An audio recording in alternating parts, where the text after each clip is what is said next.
आप कहते हैं जियो अभी और यहीं, पर स्वयं को देखकर हमें अभी और यहीं जीने जैसा नहीं लगता। वर्तमान में जीने की बजाय भविष्य की कल्पना में जीना ज्यादा सुखद लगता है। तो क्या करें? तो जियो, वैसे ही जियो। अनुभव बताएगा कि जो सुखद लगता था वो सुखद था नहीं। प्रश्न से इतना ही पता चलता है कि प्रौढ़ नहीं हो, कच्चे हो। अभी जीवन ने पकाया नहीं। अभी मिट्टी के कच्चे घड़े हो, वर्षा आएगी बह जाओगे। अभी जीवन की आग ने पकाया नहीं, क्योंकि जीवन की आग जिसको भी पका देती है उसको ये साफ हो जाता है। क्या साफ हो जाता है? एक बात ही साफ हो जाती कि भविष्य में सुख देखने का अर्थ ही यही है कि वर्तमान में दुख है। इसलिए भविष्य के सपने सुखद मालूम होते हैं। थोड़ा सोचो, जो आदमी दिन भर भूखा रहा है वो रात सपने देखता है भोजन के, लेकिन जिसने भरपेट भोजन किया है वो भी कहीं रात सपने देखता है भोजन। देखे तो पागल। जो तुम्हें मिला है उसके तुम सपने नहीं देखते, जो तुम्हें नहीं मिला है उसके ही सपने देखते हो। वर्तमान तुम्हारा दुख से भरा है। इसको भुलाने को, अपने मन को समझाने को, रिझाने को, राहत के लिए, सांत्वना के लिए तुम अपनी आंखें भविष्य में टटोलते हो। कोई सपना कल सब ठीक हो जाएगा, उस कल की आशा में, भरोसे में आज के दुख को झेल लेते हो। मंजिल की आशा में रास्ते का कष्ट कष्ट नहीं मालूम पड़ता, पहुंचने के ही करीब, हालांकि वो कभी आता नहीं। आज जिसको तुम आज कह रहे हो ये भी तो कल कल था। इस आज के लिए भी तुमने सपने देखे थे, वो पूरे नहीं हुए। ऐसा ही पिछले कल भी हुआ था और पिछले कल भी हुआ था, और यही आगे भी होगा। अगर तुम्हारा आज सुखपूर्ण नहीं है तो दुखपूर्ण आज से सुखपूर्ण कल कैसे निकलेगा? थोड़ा सोचो। आज कहीं आकाश से थोड़ी आया है, तुम्हारे भीतर से आया है। तुम्हारा आज अलग है, मेरा आज अलग है। कैलेंडर के धोखे में मत पड़ना। कैलेंडर पर तो तुम्हारा भी आज वही नाम रखता है, मेरा आज भी वही नाम रखता है, लेकिन यहां तुम जितने लोग बैठे हो इतने ही आज है। पूरी पृथ्वी पर जितने लोग हैं इतने आज है, और अगर तुम पशु पक्षियों और पौधों को भी गिनो तो उतनी ही संख्या है। कैलेंडर बिल्कुल झूठ है। उससे ऐसा लगता है एक ही दिन है सबका। रविवार तो सभी का रविवार जरूरी नहीं।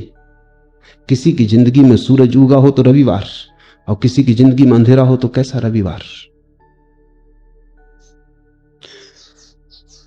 आज कहीं आकाश से नहीं उतरता है, समय कहीं बाहर से नहीं आता है, समय तुम्हारे भीतर से पैदा होता है। तुम ही आज को जीकर कल को पैदा करोगे। तुम्हारे ही गर्भ में निर्मित होता है कल। कल निर्मित हो रहा है आज, और इसलिए मैं कहता हूं आज और अभी जी लो, और इतने आनंद से जियो, ऐसे भरपूर जियो कि जो तुम्हारे गर्भ में निर्मित हो रहा है वो भी रूपांतरित हो जाए, वो तुम्हारे आनंद को पकड़ ले। अगर आज तुम दुख में जी रहे हो, कल की आशा कर रहे हो सुख की, आशा से पैदा नहीं होगा कल। कल तो तुमसे पैदा होगा। तुम जैसे जी रहे हो उससे पैदा होगा, तुम्हारे अस्तित्व से पैदा होगा, तुम्हारे सपनों से नहीं। समझो, एक मां बीमार है और उसके गर्भ में एक बेटा है, और रुग्ण है, और शरीर जराजीर्ण है। बेटा तो इस जराजीर्ण रुग्ण शरीर से पैदा हो। मां चाहे सपने कितनी देखती हो कि बेटा बड़ा स्वस्थ होगा, महावीर जैसा स्वस्थ होगा, इससे कुछ हल नहीं होने वाला। इस सपने से बेटा पैदा नहीं होने वाला। बेटा तो सच्चाई से पैदा होगा। तुम्हारा कल तुम्हारे सपने से पैदा नहीं होगा, तुम्हारे आज की असलियत से पैदा होगा, हकीकत से पैदा होगा। तुम आज क्या हो? अगर तुम नाच रहे हो तो तुमने आने वाले कल के लिए नाच दे दिया। अगर तुम प्रमुदित हो, प्रफुल्लित हो, तो कल का फूल खिलने ही लगा, क्योंकि जिस फूल को कल खिलना है उसकी कली आज ही तैयार हो रही है। प्रतिपल तुम अगला पल पैदा कर रहे हो। प्रति क्षण अगला क्षण तुम्हारे भीतर निर्मित हो रहा है, तैयार हो रहा है। तुम सृष्टा हो। तुम अपने समय को खुद पैदा करते हो। इसलिए मैं तो कहता हूं आज जियो, लेकिन तुम्हें लगता है वर्तमान जीने जैसा नहीं लगता। अगर वर्तमान जीने जैसा नहीं लगता तो कल भी तो वर्तमान होकर ही आएगा, फिर वो भी जीने जैसा नहीं लगेगा। परसों भी वर्तमान होकर ही आएगा, वो भी जीने जैसा नहीं लगेगा। तो इसी को तो मैं आत्मघात करना कहता हूं। तो तुम आत्महत्या कर रहे हो, जी नहीं रहे हो। जीने का कोई और उपाय नहीं है, आज ही है और आज ही जीना है। जीने जैसा लगे या ना लगे इससे कोई फर्क नहीं पड़ता। जीने का और कोई ढंग है ही नहीं, जीना तो यही होगा। कल के भुलावे में मत पड़ो, कल के भुलावों ने बहुतों को डुबाया है। आज जियो, ये क्षण खाली न चला जाए, ये क्षण अवसर है, इसे तुम ऐसा ही मत गंवा देना। कुछ बना लो इसका, कुछ रस ले लो इसमें, कुछ भोग लो इसे, कुछ पहचान लो इसे, इसका स्वाद उतर जाने दो तुम्हारे प्राणों में। ये ऐसा ही ना चला जाए, क्योंकि अगर समय ऐसा ही जाता है तो समय को ऐसे ही चले देने की आदत मजबूत होती चली जाती, फिर धीरे धीरे समय को गंवाना तुम्हारी प्रकृति हो जाती। भोगो इसे, चूसो इस क्षण को, निचोड़ लो इसको पूरा, इसका रस जरा भी छूट ना जाए। यही परमात्मा के प्रति धन्यवाद है, क्योंकि उसने तुम्हें अवसर दिया, जीवन दिया, और तुमने ऐसे ही कमा दिया। परमात्मा तुमसे यह ना पूछेगा। यहूदियों की किताब है तालमुद, बड़ी अनूठी किताब है, दुनिया में कोई धर्मशास्त्र वैसा नहीं। तालमुद कहती है कि परमात्मा तुमसे यह ना पूछेगा कि तुमने कौन कौन सी गलतियां की, गलतियों का वो हिसाब रखता ही नहीं, बड़ा दिल है। परमात्मा तुमसे पूछेगा तुम्हें इतने सुख के अवसर दिए, तुमने भोगे क्यों नहीं? गलतियों की कौन फिक्र रखता है? भूल चूक का कौन हिसाब रखता है? वो तुमसे पूछेगा इतने अवसर दिए सुख के, तुमने भोगे क्यों नहीं? तालमुद कहती है एक ही पाप है जीवन में, और वो है जीवन के अवसरों को बिना भोगे गुजर जाने देना।